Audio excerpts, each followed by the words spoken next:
Hey everybody, Mr. Covey here, and today we're going to talk about factoring, which is an alternative method for solving quadratic equations rather than using square roots. So you learned this last year in your Algebra 1 class, and you probably worked on it a lot second semester, but I know that the summer's gone by and you might have forgotten a little bit, so hopefully this refreshes your memory.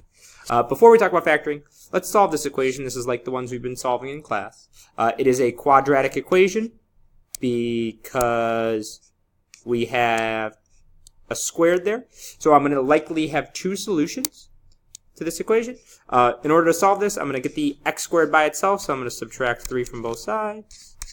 I get x squared equals 12. Now I'm going to square root both sides. I get x equals the square root of 12. I'm going to remember my plus or minus to get my two solutions.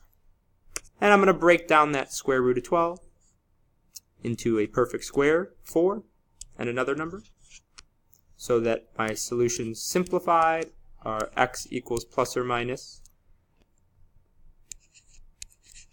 So again, it's x equals plus or minus 2 square root of 3. Those are my two solutions.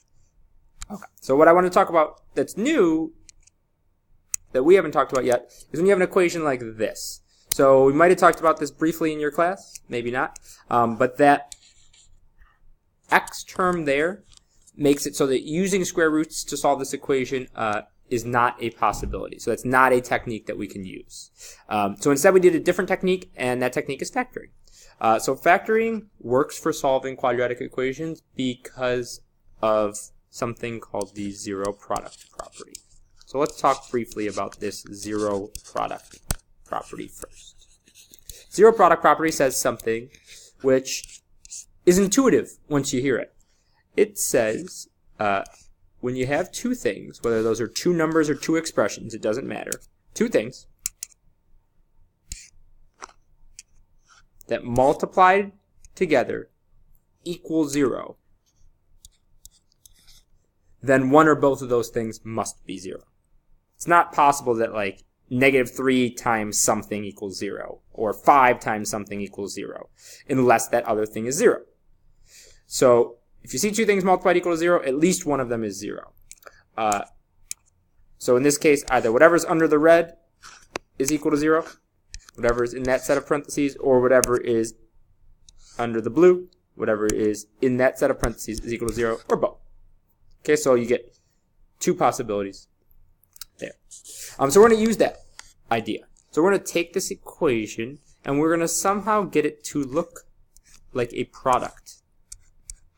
So kind of look like this so that we can use the zero product property. Now the way to do that is to factor. So this is the reverse process of distributing. And before we do this, I want you to change these numbers. I made a little typo. So that number there should actually be a 6. So that middle term should be 6x, and that last number should be 8. My bad. Thank you guys.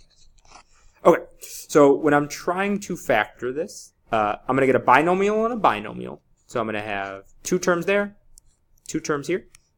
The first term in both binomials is going to be x, and that's because if I distributed this out, that x times that x would give me my x squared term. To figure out the numbers that are going to go there and there, I'm going to ask myself a question, which is this. What are two numbers that multiply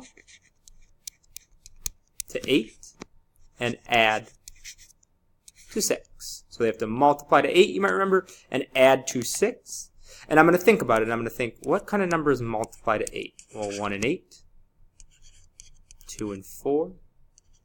I could list them in the other orders, but that's about it. I'm talking about whole numbers. Do any of those pairs add to 6? Well, yeah, 2 and 4 do. So 2 and 4 are my special numbers because they multiply to 8 and add to 6. So I'm going to put those there. Now I have successfully factored my quadratic expression here. And once I get in factored form, I need to use this zero product property. So if x plus 2 times x plus 4 equals 0, then there's only two possibilities. Either x plus 2 equals 0 or x plus 4 equals 0. If x plus 2 is 0, well then x equals negative 2 is a solution. If x plus 4 equals 0, then x equals negative 4 is a solution. So these are my two solutions to my original equation. So just like with square roots, we get two solutions to almost all of these equations, even when we use factor. I want to run through one more example, and then I'm going to start one out for you and let you finish it and bring it into class. So for this one here, same idea. Right now, it's written without any parentheses. I want to write it as a product, so I want to write it as two things being multiplied equal to 0. I'm going to ask myself, can I think of two numbers that multiply to negative 12? I kind of like to write it like this. Multiply to negative 12 and add to 4. So let me write down some numbers that multiply to negative 12. Let's be careful here. They're multiplying to a negative, so one of them has to be positive and one of them has to be negative. So right off the top of my head, negative 12 times 1. Or it could be 12 times negative 1. Could be 2 times negative 6. Could be negative 6 times 2.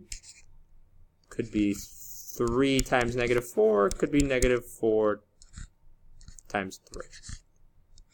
Do any of these pairs that multiply to negative 12 also add up to 4?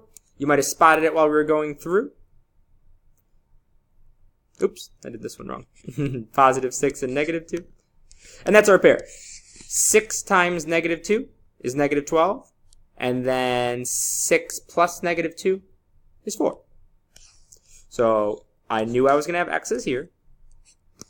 What I was looking for was the numbers that go after it. And a positive 6 and a negative 2 work.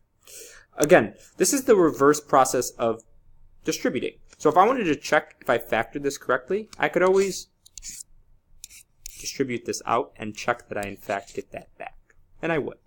But I'm not going to do that right here. Now that I have this factor,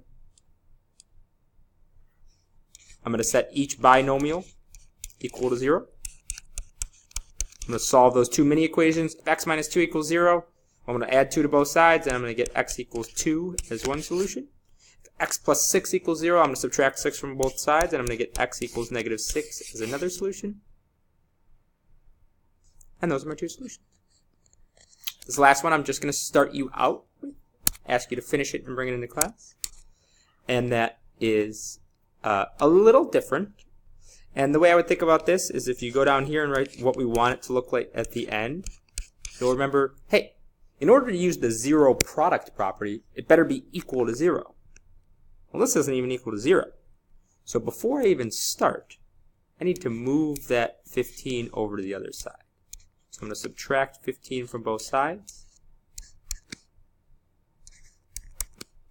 so that I at least have it equal to 0. Now I'm ready to factor and solve. You guys can take it from there. Please bring that into class, and we will talk about it on the block day. Thanks.